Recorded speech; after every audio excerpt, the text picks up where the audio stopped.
बेलपत्र की महिमा स्वयं भगवान शंकर भी अपने आप में पूरी नहीं कर सकते। इसकी कुछ विशेष बातें हैं, वो आप लिख सकें तो जरूर लिख लीजिएगा। जो बेलपत्र के लिए जो बड़ी आवश्यक बातें कही गई।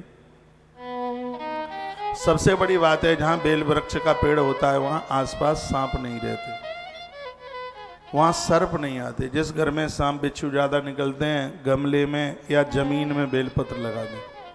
बेलपत्र जमीन में भी लगता है, बाउंड्री के बाहर भी लगता है, बाउंड्री के अंदर भी लगता है। बेल वृक्ष ऐसा पेड़ है जिसके आसपास कभी सर्प नहीं आते। ये बेलपत्र की बहुत बड़ी महिमा है, बहुत बड़ी महानता है। मुर्दा मरघट के लिए जा रहा हो और यदि वो बेल वृक्ष के नीचे से निकल जाए तो ग्रंथ में वर्णन है कि उस जीव का मोक्ष हो जाता है। इसीलिए 1000 पेड़ लगाने के बराबर एक बेल की महिमा है। बेल का इतना बड़ा महात्म्य है। सहस्र रोपितम वृक्षम, सहस्र कहते हैं 1000 को। 1000 पेड़ों को रोपना यानी लगाना, उसका जितना महात्म्य है एक बेल का पेड़ लगाने की उतनी बड़ी महिमा। इतनी इसकी महिमा भरी हुई है क्योंकि कोई शमशान घाट के लिए जीव जा रहा हो और वो बेल वृक्ष के नीचे से निकल जाता है, पार्थिव शरीर के ऊपर बेल पेड़ की छाया पड़ जाए, तो ऐसा बताते हैं कि जब ये पार्थिव शरीर मरघट की तरफ जाता है तो हजारों भूत प्रेत उसे घेरे हुए होते हैं। बेल वृक्ष के नीचे से जैसे ही वह जीव जाता है, निकलता है, तो जितने भी भूत प्रेत हैं वो सब स्थान छोड़ के भाग जाते हैं। इतनी बड़ी महिमाएं भैया बेल वृक्ष की। इसके प्रति पूरी श्रद्धा रखिए। मैं तो इसके बारे में बहुत बातें आपको निवेदन करूंगा, बताऊंगा। बेल वृक्ष के नीचे से यदि कोई पार्थिव शरीर निकल जाता है शमशान घाट के लिए, तो भगवान महादेव उस जीव को मोक्ष दे देते हैं। उसे यमराज के दरवाजे पर नहीं जाना पड़ता।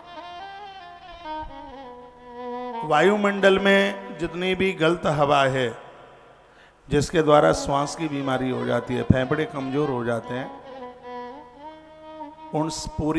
उस हवा को ये सोख लेता है। मैं 100 शब्दों का शब्द एक बोल दूं, जो बेल वृक्ष के नीचे बैठता है, जिसके घर में बेल वृक्ष होता है, जिसे बेल वृक्ष की छाया मिलती है, जिसको बेल वृक्ष का स्पर्श मिलता है, उस व्यक्ति को जीवन में कभी श्वास की बीमारी नहीं होती। बेल वृक्ष श्वास बढ़ाता है। वायुमंडल के संपूर्ण जो हवा की अशुद्धता है उसे वो समाप्त कर देता है। दिल्ली जैसी जगह पर बहुत ज़्यादा बेल के पेड़ होने चाहिए, क्योंकि दिल्ली का जो वायुमंडल, जो ऑक्सीजन, जो हवा है, अब तो मुझे पता नहीं, उधर समयपुर बादली जो रोहिणी क्षेत्र में पड़ती है, बहुत समय पहले मैंने काफ़ी कथाएं वहाँ करी, तो सुबह जैसे ही हम नाक छिनकते तो उसमें से कोयला जैसा निकलता। हमने कहा सबकी नाक सफ़ेद निकलती है, हमारी काली क्यों निकलती है? अंदर से वो काली नाक निकले। मैं हंसाने के लिए नहीं बोल रहा हूँ, सही है ये। तो वहाँ वो बोले कि यहाँ पर फैक्ट्रियाँ हैं, उसमें कोयला जलता है, धुआं निकलता है, और ये उसकी वजह से ये ऐसा होता है। पूरे देश में सबसे ज़्यादा गाड़ियाँ दिल्ली में, सबसे ज़्यादा प्रदूषण, सबसे ज़्यादा धूल दिल्ली में है। तो ऐसी जगह पर जहाँ प्रदूषण बहुत ज़्यादा है, ऐसी जगह पर पीपल, बरगद और बेल के पेड़ होने चाहिए।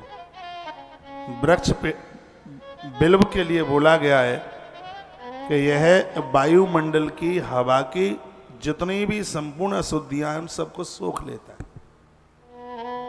हवा को फिल्टर कर देता है। जिसके घर के आसपास बेल के वृक्ष होते हैं, उस घर में रहने वाले लोग 20 वर्ष ज्यादा जिंदगी जी लेते हैं। यह बेल वृक्ष की महिमा है, मानता है।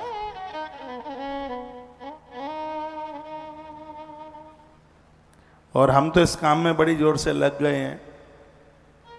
वृंदावन की परिक्रमा मार्ग में बहुत बेल के पीपल के पेड़ लगाए।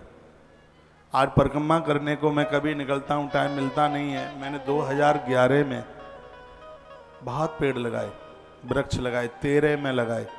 जिस साल वो तबाही आई थी उसमें बद्रीनाथ साइड में, केदारनाथ में, उस साल भारी पेड़ लगाया तुलसी वन आश्रम में। आज वो जवान हो गए हैं वो पेड़। कभी कभी तो मैं परिक्रमा में निकलता हूँ, एक राघव आश्रम के सामने एक पेड़ है पीपल का, मेरे हाथों का लगाया हुआ है। श्याम कुटी से थोड़ा चल के मेरे हाथों का लगाया हुआ है, उसको मैंने अपने हाथों, आज जवान हो गया है। चाहे मैं बंदरों के लिए कुछ डालने के लिए निकलूं, चाहे वैसे कहीं से परिक्रमा करता हुआ आऊं, तो एक बार उस पेड़ को मैं लिपटता जरूर हूं। वो मुझे अपना लगता है। महाभारत के वन पर्व में बड़ा अच्छा वर्णन है। बच्चे आपको धोखा दे सकते हैं, लेकिन यदि आपने वृक्ष लगाए हैं तो ये पेड़ गयाजी में जाकर आपके लिए पिंडदान करने के लिए जाते हैं वृक्ष। इसलिए एक पेड़ लगाना 10 पुत्रों के लालन पालन के बराबर। पितामह भीष्म युधिष्ठिर को बोले थे, एक पेड़ 10 पुत्रों के बराबर, और एक वृक्ष की हत्या करना 100 लोगों के प्राण लेने के बराबर। इसलिए पेड़ों को अंधाधुंध काटिए मत। इस जगत को बचाने के लिए घर में जितने लोग हैं कम से कम हर वर्ष उतने पेड़ लगाइए, वृक्ष लगाइए। ये पेड़ नहीं होंगे तो ये बीमारियां बढ़ती